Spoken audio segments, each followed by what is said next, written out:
right? And I also have a sound of me slurring after jumping on some rando pontoon and having about, I want to say, 11 vodka lemonades. Yeah. Ludicrous moment. This one might have been worse. Luda.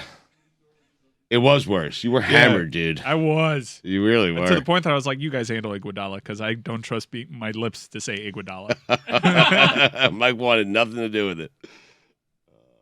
Stumbling. I rallied, though. 17 will do that to you. Dude, do not spend multiple hours at that 17th hole. I didn't spend a single hour there. Yeah, you did. We didn't see you at all there outside of your tee shot. Because I didn't want to come back the way you came back. Oh. Go ahead and play the sound now for the people of you guys as if we weren't just having a private conversation of you slurring your way. You're alleging, I'm hearing for the first time news that your slur from this weekend was bigger than the historic Hall of Fame slur of Stugotz trying to talk to Ludacris and asking him how much his watch cost? So the first round of the tournament, we did some, we created some content. I think we did about an hour on the front end. We did some drinking. Just get to it, Stugotz. I didn't do drinking. No. Hold on. Let me finish the story. Mike Chris Lewis decided to go out to the 17th hole, which is one of the party holes at Lake Tahoe, and it's impossible to stand on the 17th green and it's right in the ocean. So many drinks. People park their boats there. It's impossible not to drink. Chris Cody was funneling beers instead of getting us any one that we couldn't have gotten by phone. And I was sitting back at base camp just kind of waiting. Right. I got some coffee for everyone. No one came back. By the time they came back, they didn't want coffee. They were all drunk. Let me hear the sound of Mike Ryan slurring. Who were you slurring with? Who were... So after we grabbed a bunch of content at the 17th You guys hole, keep mentioning the grabbing of a bunch of content to well, disguise. we're a multimedia show, Dan. Yeah, it's not all about you. Right. Sometimes we have a YouTube page, and man, the visas really pop. So we got a lot of stuff. I said, pow, probably 12 times too many to Rob Riggle after I was pounding. It was an incredible time over at the 17th. You didn't ask about Dibble? No. Dibs, yeah. Slipped my mind to ask him about Dibble Riggle. So who were you talking to here when you're slurring? Well, I came back to base camp to kind of do a wrap up. We still wanted to put out more content for you guys. But at this point, the walk over, I realized, oh boy, probably went a little too hard. Probably should have ate something. It's really hot. It's weird. Mike did not eat. I did not. Still with no carbs? You wanted to look good in the shirt? Still look good. Yeah. That shirt does look good on me, the one with a bunch of flamingos on it. I did look a little thin. I saw you guys in the comments. Not as nice as my super followers. Mm-hmm. Little gut hanging out there after I made that putt. Not nice. Internet, do better. Internet, the internet was not nice to you because you have a gut. Put it on the poll, Guillermo, at Le Batard Show. Do you ever expect the internet to be nice to you about that gut you have? It was the appearance of a gut. This is a weird jacket fit. Anywho, shadows. Yes, it was overhead lighting. The drinks. Why were you slurring? Because I had a lot to drink. Straight up, I wasn't expecting to do another episode of the podcast, and I had too many drinks. Now, they left, and I think you guys came back, 3 hours later. Yeah. So I'm thinking to myself, oh, my God, 3 hours on the 17th hole, the party hole on the course.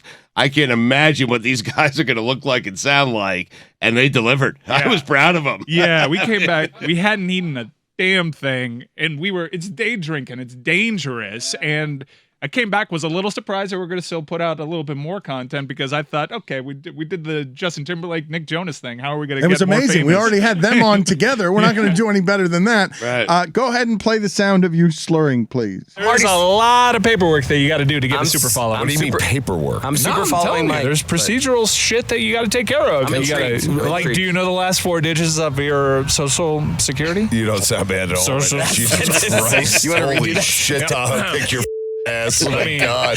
You were doing fine. I was doing great before that. Yeah, go pee again. Gene, the last.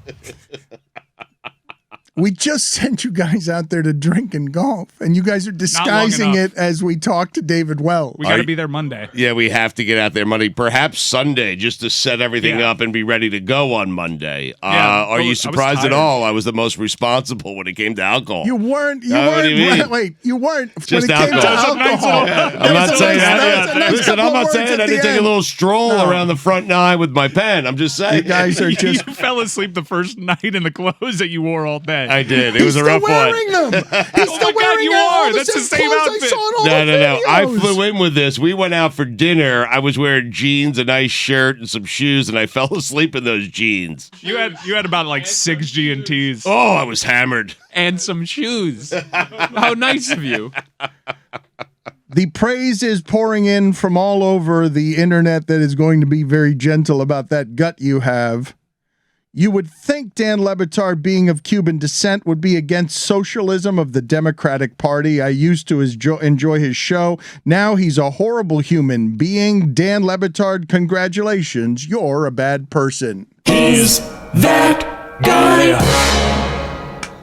Welcome to the club. Woo! Congratulations. I finally made it. I've been trying for so many years. Thank you. I'm so pleased to finally have arrived at being a bad person. It's lonely at the top, I gotta tell you. I mean, What were you guys doing? nice to have some company. What was Thursday night for Stugotz's schedule? Because I was Stugotz was hard to get a hold of this past week to put out Stupidity. Yeah, there's a lot going on out there. It's hectic. Yeah. No, because here's the thing. You texted me on Thursday, or Chris or Lewis or someone sent me the recorded interviews, right? Like at 7, 8 o'clock at night, like Eastern. I was like, okay, great.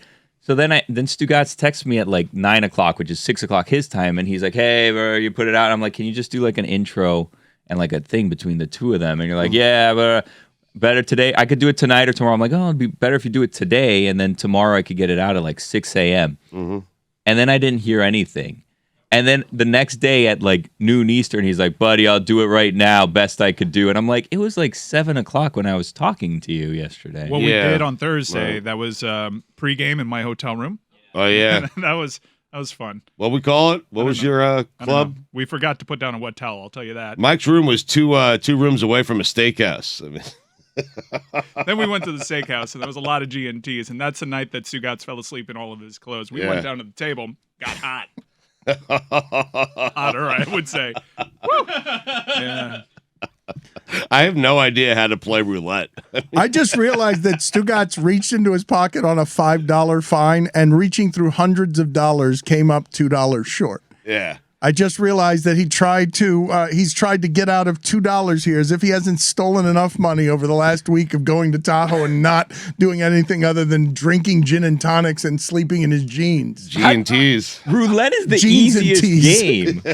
How do you not know roulette? Listen, I'm a blackjack player. I don't really play any other game. I said, Chris, why do you and You're I not a have blackjack player. You do all sorts of things at the table that don't involve math. That you play blackjack, but you're not a blackjack player. seat of my pants? I mean, I play, it's my gut. That's it. But that's roulette. Pick a color, red or black. Pick Well, a number, odd or even. Pick an actual, just any number. Mike told me 5 times in a row that red is due, red is due, red is due. I kept betting on red, and red never came through. But what don't you understand about roulette? Poet, I didn't even know it. How about that? What do you not understand about roulette? I mean, I had different colored chips than Chris Cody. Now, Chris Cody explained to me that's how they know it's you, and that's how they know it's me. Stugotz, this is I've one. never played roulette. I don't like the game. It's a game of chance. Even by your standard, and we can erect monuments and a library to your stupidity. The fact that you don't understand how to play roulette, when I believe Chris I had could teach different it. colored chips than I did. Yes. Yeah, it's confusing. I mean, weird. Like we're all on the same team. I mean, They have to. That's how they know what to pay who out. yeah, I thought we were playing craps too for a minute. I thought that was I craps. thought we were at the craps table. I sat down at a 21 table and I lost a hand 22 to 21, and I was so confused. Turns out I was at a Spanish blackjack table. That's when I got up. 21? I believe that I could teach a small chimpanzee to play roulette. You could. Yeah. I think you can teach. A small child to play roulette. I think you can teach any sentient being how to play roulette. You put a chip on a number. If it rolls on that number, you win. That's roulette. I knew the red and black portion of it. Like I've done that before. That's easy. Green must Okay. confuse the hell out of Green you. really threw me off. Yes. I Put mean, it on the poll. It was a bit of a surprise. and then Chris's chips were a different color, and Chris is betting every number, and I don't know what's going on. Put it on the poll, please, Guillermo, at LeBatard Show. Do you think you could teach someone under 1 year old to play roulette. I will say, though, I learned the game quite well at the Harrah's the next day while Marcus Allen and Charles Barkley were doing karaoke. Put it on 4 numbers, one of the numbers hit, got up, left. That's how you do it. And you say hello to Tim Wakefield and John Lesser who are playing. Wow. What a day. Yeah, Lesser's. Lesser, who was it was it Derek Lowe that bombed it? No, it was Lesser that bombed 346. Yeah, it was Lester, 346. So Mahomes had a 386-yard drive. I did see We're big that. golf guys. Yeah, 386-yard Billy, what are you drive. laughing Because about? the whole story is just say someone's name and then, was it this famous? No, it was that but famous person. And they didn't get any of them, and they just got drunk and slept next to Stugotz in jeans and sneakers. Like, it's all they're doing, and you just heard the closest they got to any of the celebrities and how they embarrassed themselves. We got Iguodala. I mean, and it was great. I shared an elevator with Anthony Anderson. Please Oh, expense my trip. wow. Lucky you. Yeah. Let's talk about Missed that. some of the Sun. things that happened this weekend. Stugotz, Pauline Walnuts died.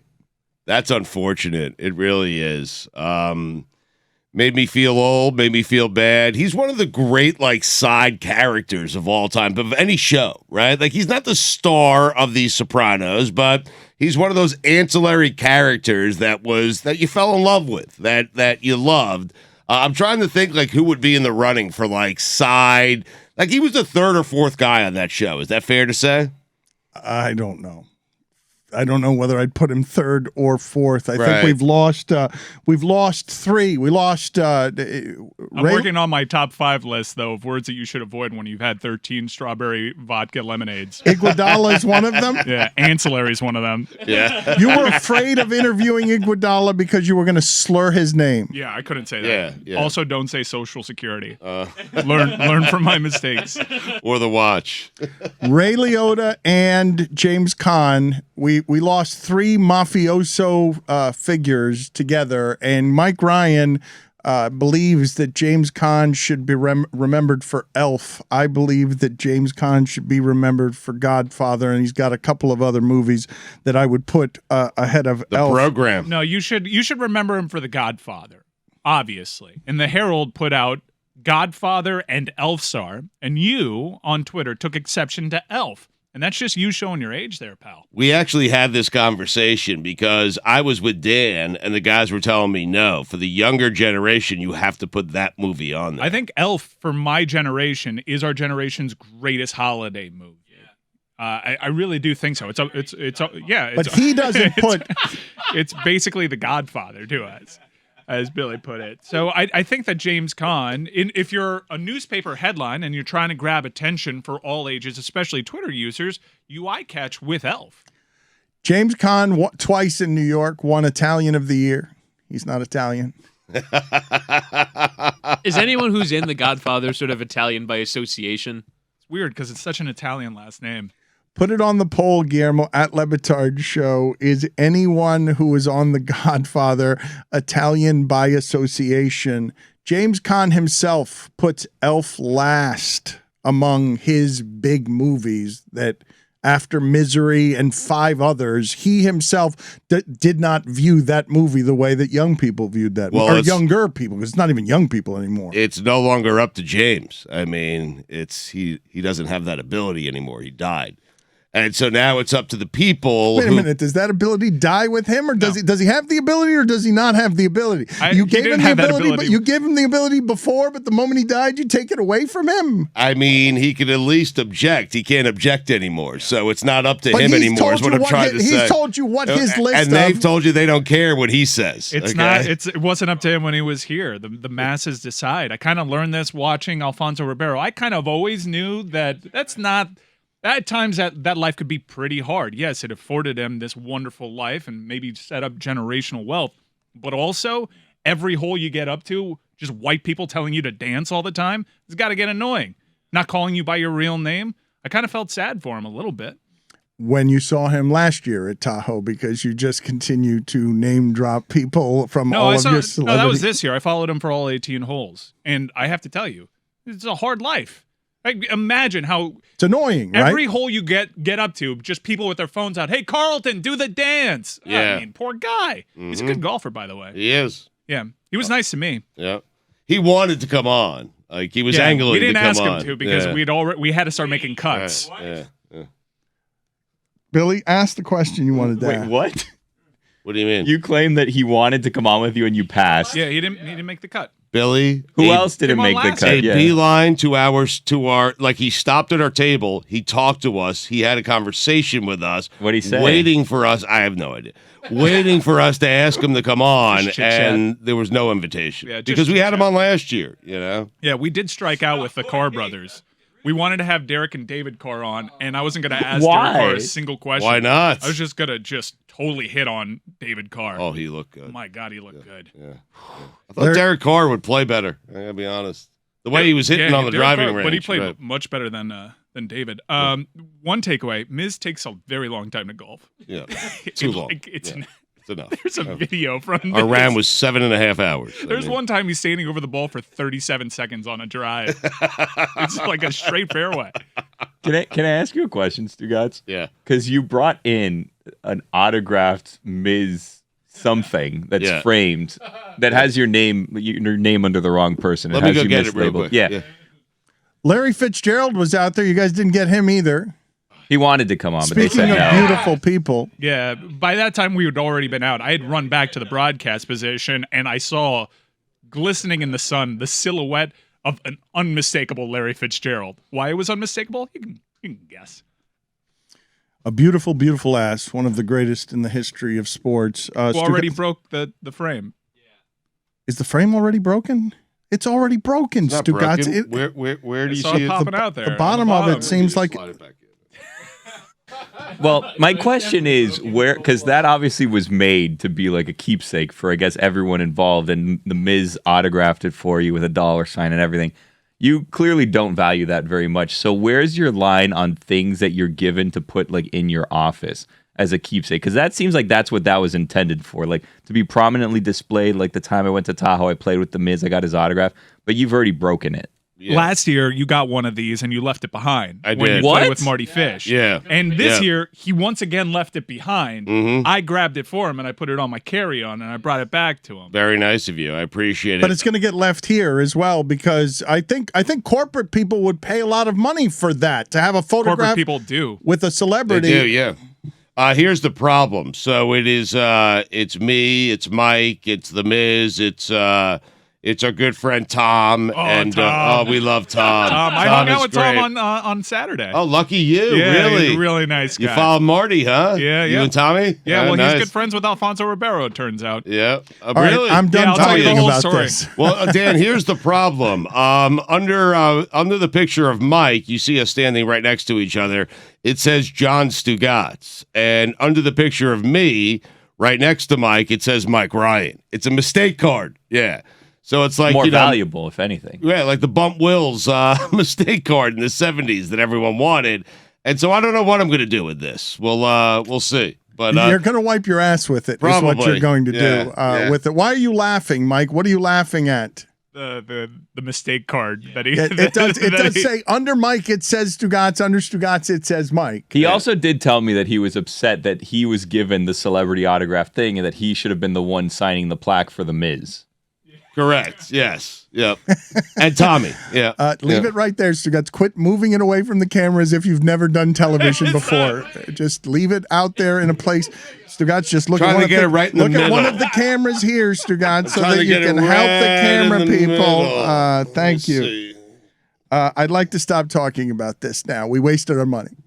It's the problem is we didn't go there long enough. Yeah, I know. We need to spend months out They're there. very relaxed on Tuesday. Yes. Because honestly, we were at the driving range, and those guys are all super competitive. The most competitive being randomly Colin Jost.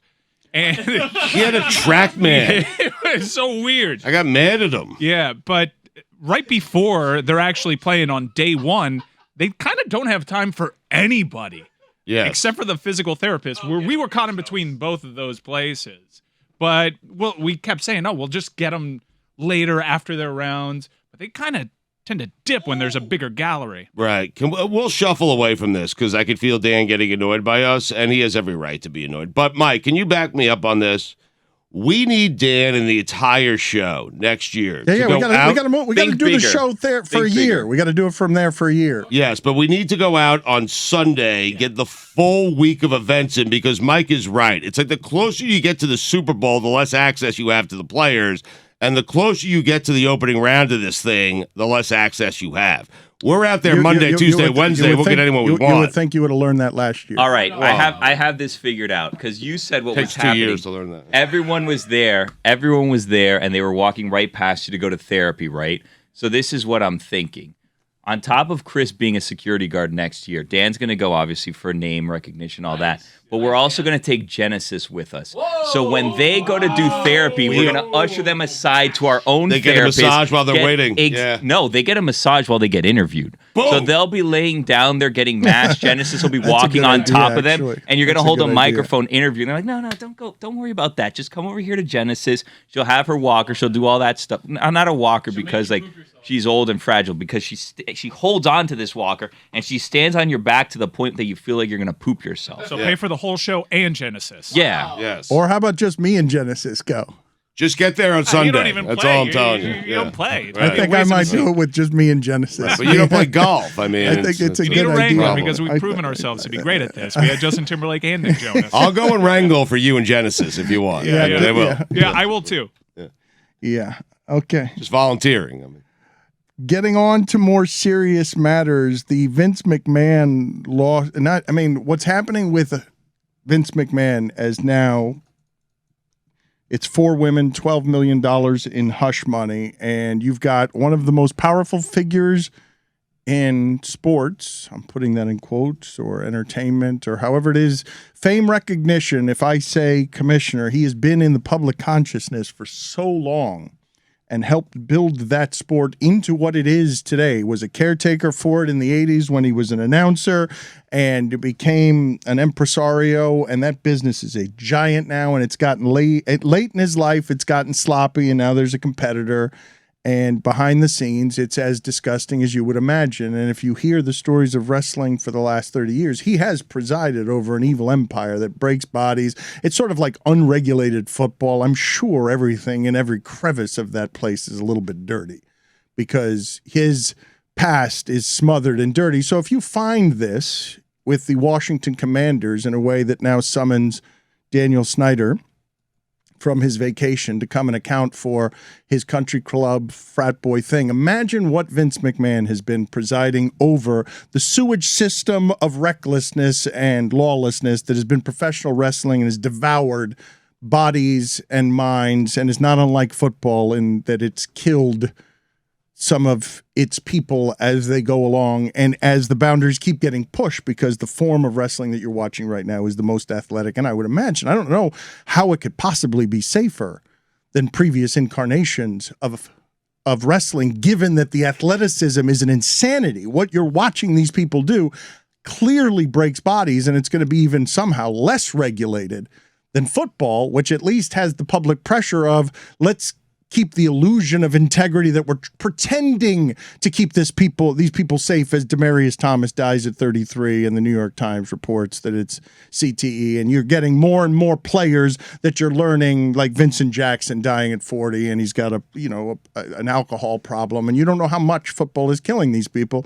Vince McMahon is the dirty presider of an evil sports empire, and now he has paid, reportedly, 4 women, $12 million to make sexual things that might be sexual crimes or are sexual crimes being alleged. There are sexual acts. It's $12 million in hush money that the New York Times reported on that we just know of. This is just, if you read into Vince McMahon's past and stuff that was in dirt sheets back in the 80s, this is as horrific as you could probably assume. And what he's getting pinched for, I think, comparative to this is speculative, but what he's gotten away with, this is a breeze for Vince McMahon, and he's carrying himself that way. He stepped down as chairman and CEO. It's the same thing that Snyder did when you get close to the really rich and powerful, where it's stepping down without stepping down, because it's the illusion of punishment and the illusion of, well, he's not in charge anymore, when no one believes that he's not actually in charge anymore. And in fact, the reports are that he's still handling creative. He's still handling creative. In fact, after the initial report came down of the first bit of hush money that he was accused of, WWE announced an investigation, announced that he was stepping down from formal positions, but still was running creative, and he showed up on television a couple of times on their programs. Reportedly, he came back from behind the curtain after doing a very short promo, and he said, fuck him. That was the bravado that he had with it, and he's still running day-to-day creative despite this report being out there. Undeterred is Vince McMahon, and I think a lot of people kind of learn from the Trump playbook is you don't actually have to bow to this pressure. Just sit down, power through, and they're still going to sing your entrance song. You almost nailed it, but it's still Tahoe. You were going to feel good. You were going to feel good about your dismount there, but you're still you're not as young as you used to be. No. And these weekends and flights and everything else. They're complaining about how old they're getting, Dan, and I'm thinking about me and you. They're like, hey, 35, can't do it like I used to. I'm like, I'm 49. That's why you didn't drink. That's why it wasn't any kind of I fell asleep in my jeans the night before. That's not why you didn't drink. What do you mean?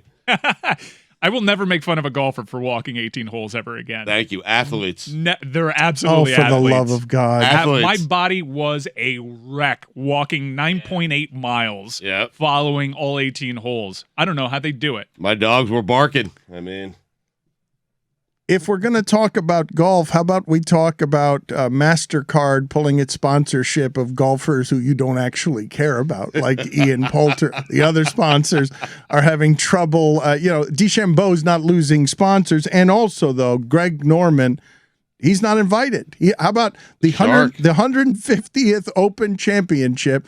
Greg Norman, at the end of his career, a legendary career, is a pariah, not invited to a golf celebration.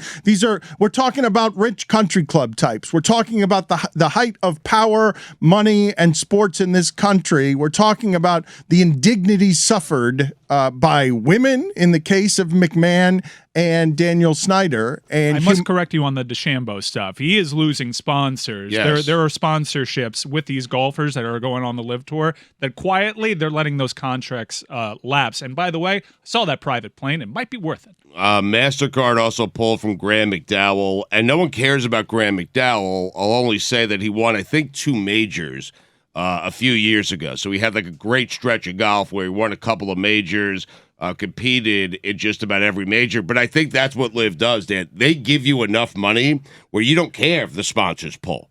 They just say, hey, here's the guaranteed money. You don't have to do a single thing for a single sponsor. This money is guaranteed, and you can win more by winning our tournaments. But let's take it the next step, Stugotz, as we've been talking for a long time around here about old, powerful, wealthy people and what the punishments are, as Greg Norman doesn't need any more wealth. Right. He owns golf courses. At the end of his career, a legendary sports career, these guys are not team guys.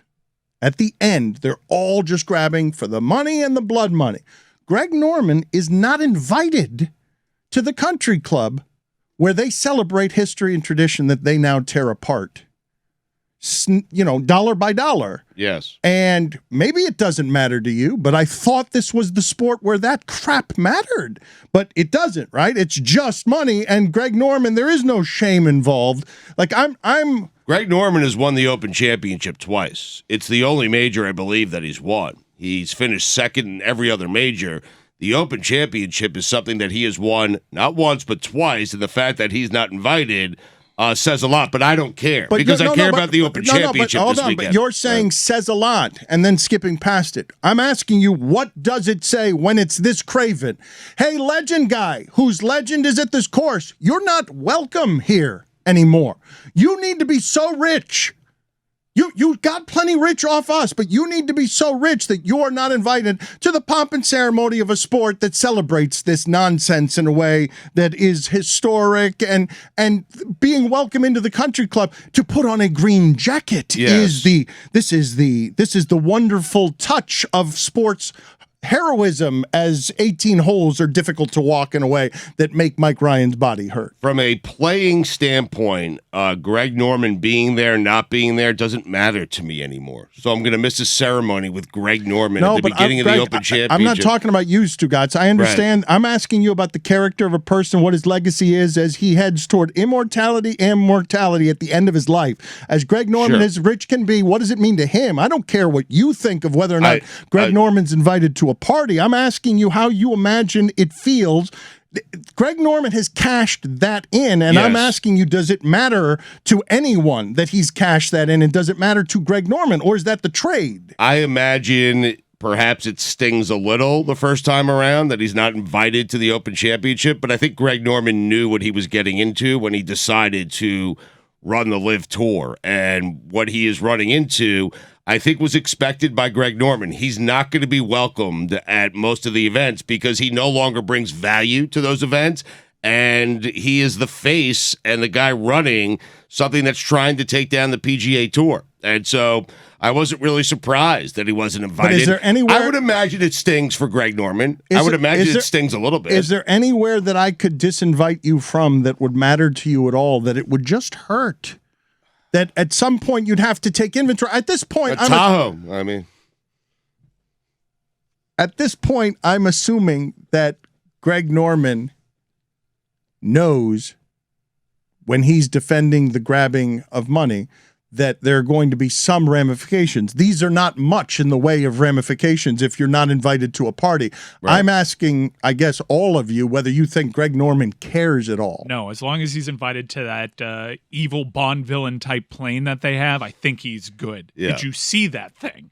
It's amazing. It's ridiculous. The lighting is better in that plane than it is in the studio. I mean, because, Dan, he won the Open Championship. He won it twice. No one could take that away from Greg Norman. He'll have that forever. He could say for the rest of time, I'm a two-time Open Championship winner.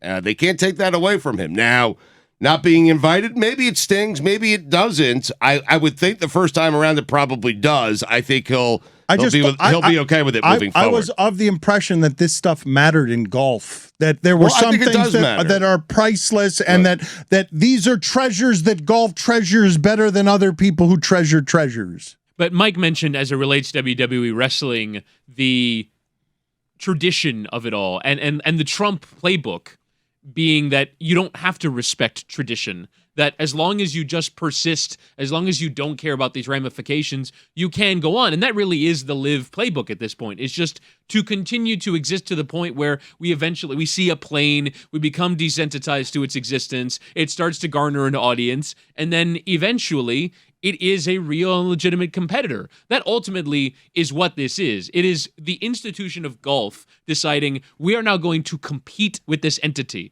It's all of the majors, it's the PGA Tour, and they don't want this other entity that could potentially steal all of their tradition, steal what makes their entity valuable, and transfer it over to this new thing. We saw recently with Boris Johnson. There's still a shame governor. It is the last governor.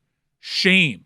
And Trump barreled through it. Boris Johnson could not. You think golfers that actually have another place to go now, that'll pay them more handsomely, that again has that super sweet plane, they're going to power through.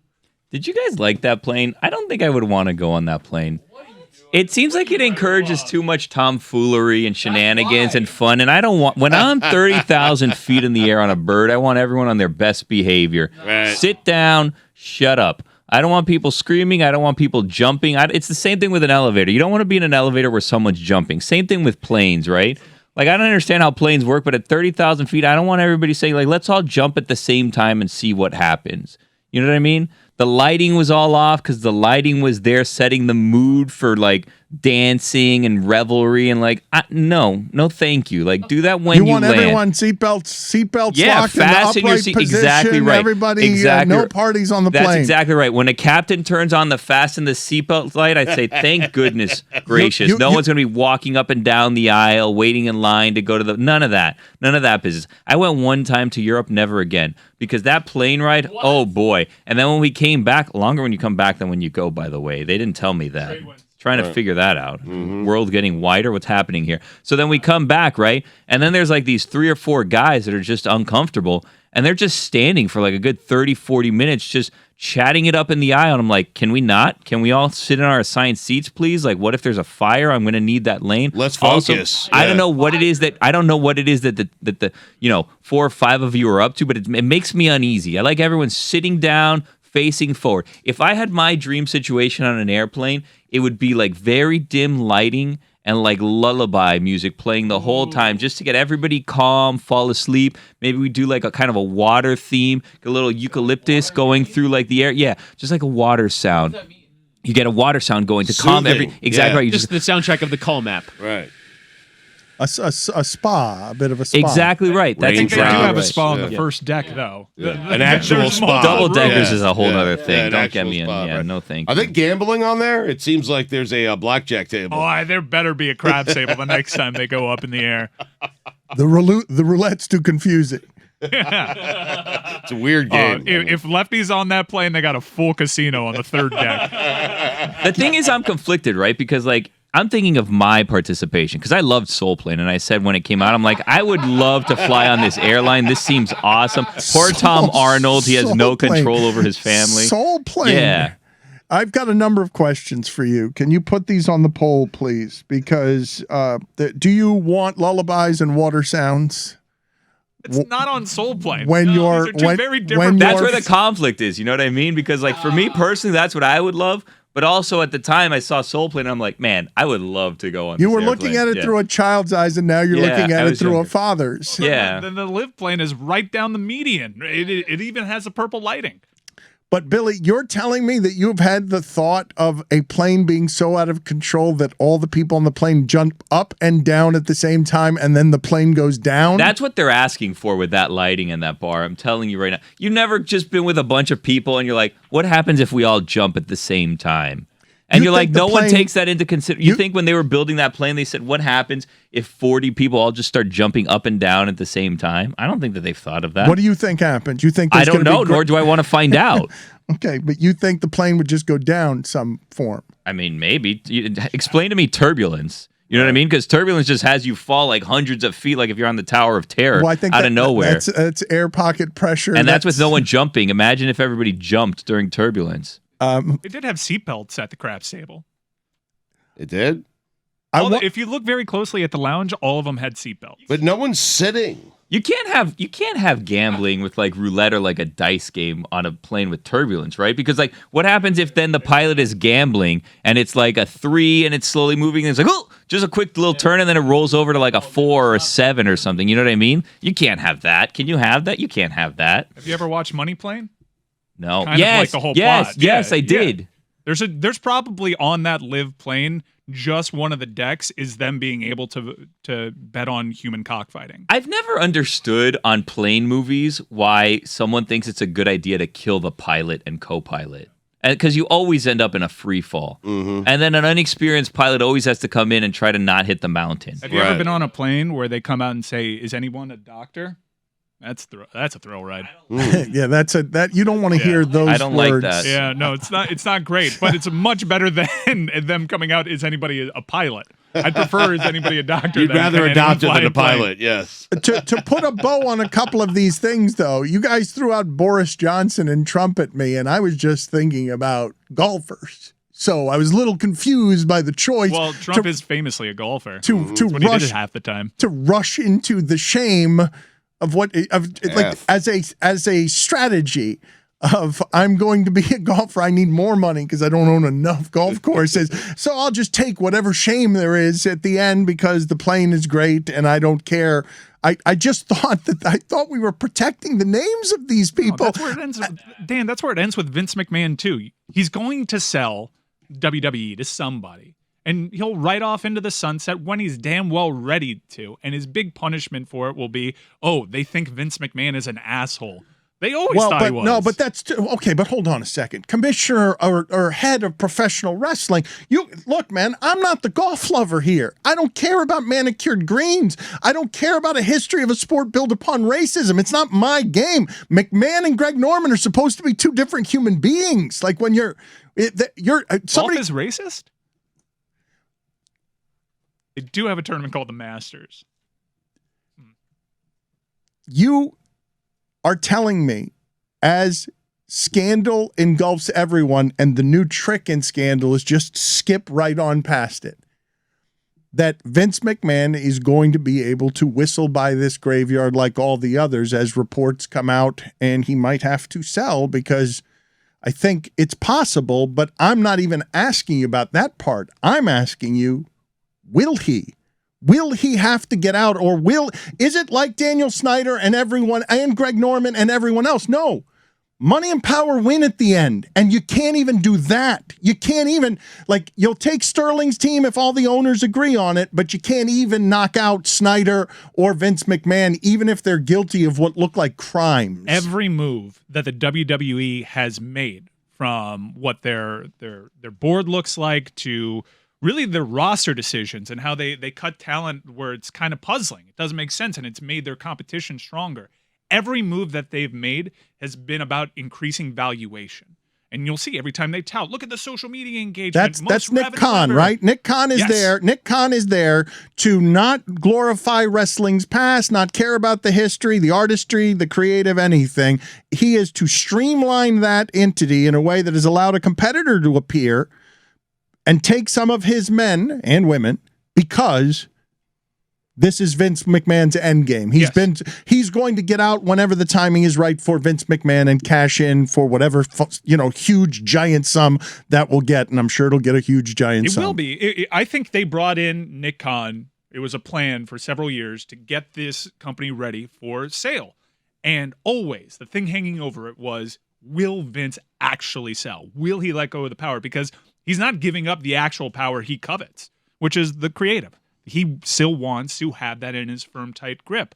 Now, with the scandal, is that the final nudge to actually push Vince McMahon in his 80s to selling his baby? It's an unbelievable American story where he made this company into the billion-trillion-dollar industry, a publicly traded company. I think this might be the thing. If you pay attention to insiders, they've kind of been greasing the rails a little bit on that. And I think Nick Khan, with his broadcast media relationships, was brought in to finally close that deal. He'll win at the end, is the... Yeah, he will have some public shame. He's never cared about that. He's never given a crap about what's going on right now. This has been stuff that's been whispered about Vince McMahon for years. He is going to go to bed one night. But Mike, it can't reach a level where perhaps it becomes uncomfortable for Vince McMahon. From what you it is, can't envision that. His wife was part of the Trump administration. They reportedly haven't been in the same house for a couple of years. He was spotted at UFC next to his daughter and his son-in-law and Nick Khan. So whatever family dynamics, trust me, man, they knew about this with Vince McMahon. That's really the hard part of these scandals, is answering to your family. He's Vincent Kennedy McMahon. His daughter was just named CEO after she was on a hiatus to be with family. It's real-life succession.